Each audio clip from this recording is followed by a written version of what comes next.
Atha Yoga Anushasanam. Namaste. Welcome to Unravel the Thread, a podcast for people who want to apply the Yoga Sutras to yoga practice and to life today. Available online at simple-yoga.org, where you can also find videos for practice, dozens of articles, videos for chanting, and guided meditations to enrich your practice. I am Ruben Vázquez, your companion on this journey of exploration. I am grateful for your comments and questions. It really makes my day to know that Unravel the Thread is making a difference in your practice and in your life. This podcast presents excerpts from the book Unravel the Thread, the complete guide for living the Yoga Sutras today. If you love the podcast and want to support my work as an independent content creator, on the simple-yoga.org website you can easily donate to keep the podcast going. As we continue our journey, today I'll invite you to consider an essential question with profound impact on how we live our lives. How do you answer this essential question? As we continue our journey of weaving the thread of the Yoga Sutra into our lives every day, we remind ourselves to keep returning to presence again and again, despite the many distractions that we meet. As we recognize that we're improvising and conducting an experiment with our lives, we continue cultivating an attitude of curiosity to spark our awareness. Along the way, we probably are becoming aware of some of the distinctions between who we are and who we think we are. Everything is helping us awaken to the importance of the irreplaceable moment that we are in, the present, right here and now. As we ground ourselves in being present, there is an essential question that we are answering throughout every single day of our lives. Quite possibly, we are answering the question unconsciously, so we may not even be aware that the question is there at all times and places and that we are answering it. What is this essential question? Is the world a hostile and dangerous place, or a friendly place of cooperation and interconnectedness?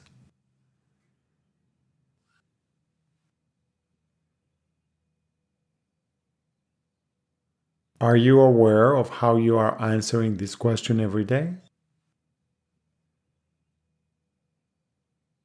Is your answer to that question influencing how you see the people around you and your environment?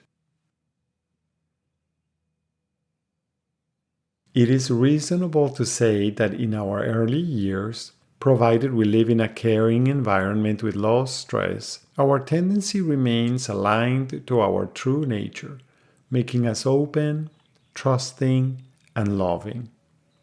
As we develop, our family, caregivers, and surrounding environment influence our attitude through their behavior, actions, and interactions. For instance, while some children may be encouraged to be curious and explore their environment, others may be asked to be attentive and careful, while others may be urged to be very cautious and defensive. When you reflect on your own life experiences, is it clear how you have been answering this essential question?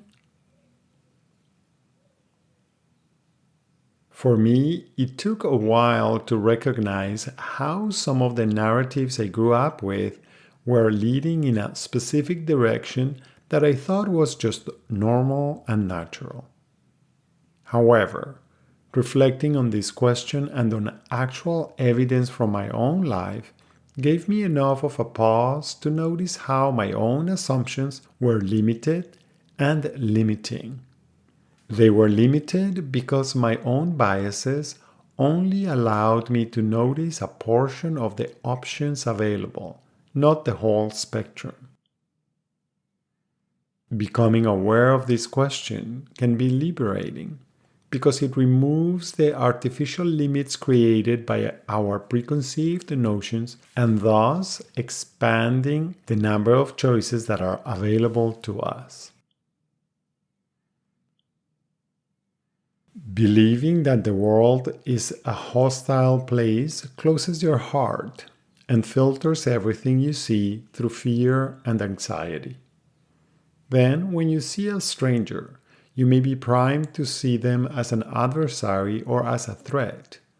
This precludes you from seeing them for who they are and instead choosing to see them for who you think they are without having any evidence of who they actually are. This is a typical example of how closing our hearts automatically closes our minds. Understanding that the world is a place of cooperation and connection creates possibilities for communication and connection. When we contemplate this idea, it may become evident that cooperation is the only way human beings have been able to survive and thrive, because nothing our species has accomplished has ever been the result of one person working in isolation. Instead, all human accomplishments are the accumulation of all kinds of contributions by many different people over time. Even people who create alone are benefiting from food, shelter, and the support of those around them. If you're benefiting from having running water, electricity, and access to communication technologies, the list of contributors who made those comforts possible is very long. As usual, I am not asking you to believe what I am saying.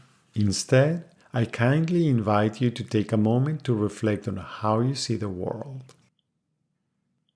Is it possible that many times during your day you are answering, often automatically, the question, is the world a hostile place or a friendly place? Does life require you to be aggressive and competitive, or does it ask you to be helpful and cooperative? Would it be useful to contemplate what direct evidence has informed your current views?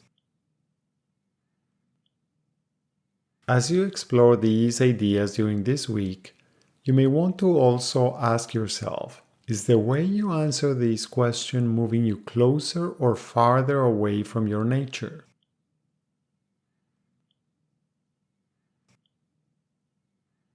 And is the way you answer this question enhancing the quality of your participation in your life? Thank you very much for listening. I hope that your exploration this week is enjoyable and that you will join me next week to continue learning more simple and effective techniques. Remember, if you have questions when trying to apply these ideas, do not hesitate to contact me through my website simple-yoga.org. If Unravel the Thread is part of your day and you feel generous, I would appreciate it if you could support my work with a donation at simple-yoga.org. Thank you. And thank you also for subscribing, liking, and sharing. Remember that you can have your own copy of Unravel the Thread. Until next time, Namaste.